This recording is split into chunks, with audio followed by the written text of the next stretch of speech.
Chicago Hilton, right on Michigan Avenue in the heart of downtown Chicago. What you see right behind me is a line of people, the crush of people that are going in to watch the president's forum, the former President Trump's forum that's going to be held here in about 45 minutes from now. The line has been slow, but it's getting thinner. People are making their way inside. It's perhaps the most popular event here right now on the opening day of the NABJ convention that's going to be lasting here through Sunday. Now, outside of the Chicago Hilton, there is a heavy police presence, as you might imagine, getting ready for the president to arrive. It is my understanding that he's not here just yet, but he will be arriving.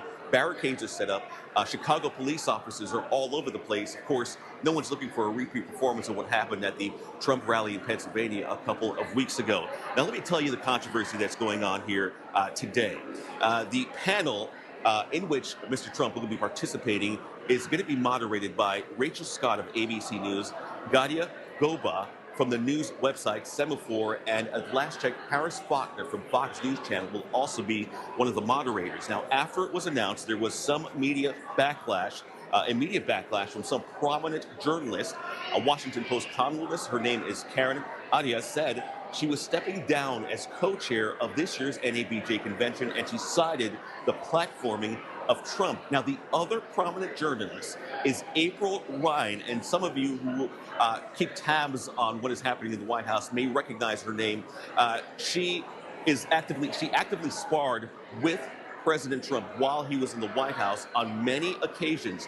And she says the former president had specifically at the time gone after black female reporters who were covering the White House. April Ryan, she is now a correspondent for The Griot, and the longest serving black female White House correspondent, is objecting to NABJ hosting former President Trump here. NABJ, as well as some other journalists, argue that the group had a long tradition of inviting these presidential nominees to speak here, but they say President Trump, his rhetoric against black journalists is specifically one of the reasons that NABJ should not have platformed him here today. Back to you guys.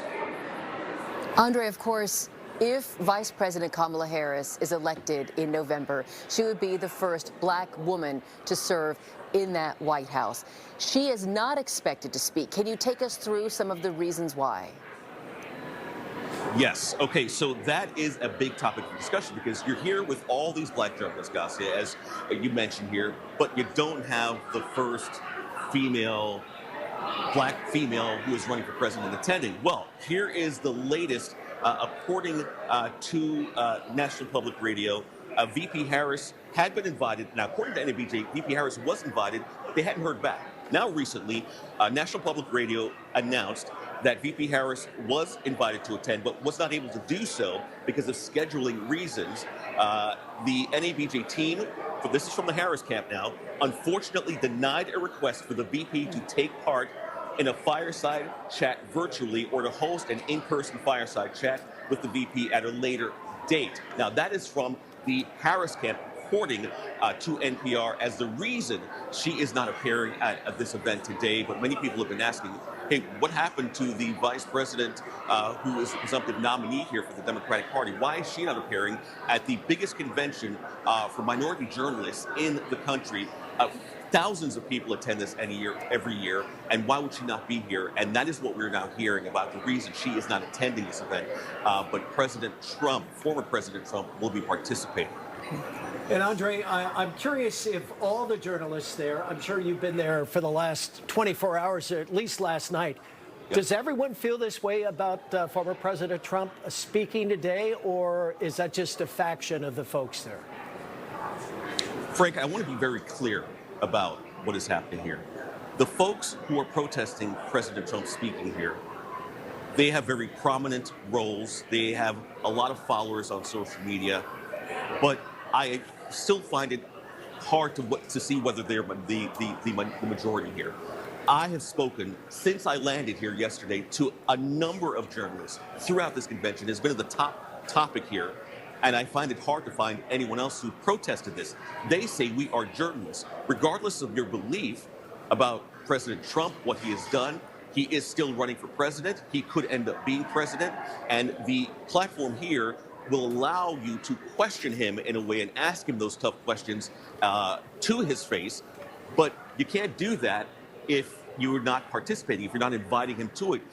NABJ, for their part, says, look, we are not giving him a pass here. This is a chance for him to face journalists, to face those tough questions. But Frank, in short, to answer your question, I have to say, based on my speaking with people here, just a quick survey, the topic of discussion at drinks last night was the fact that this appears to be a small number of journalists with big followings, big platforms. So, of course, what they say kind of garners a lot of attention.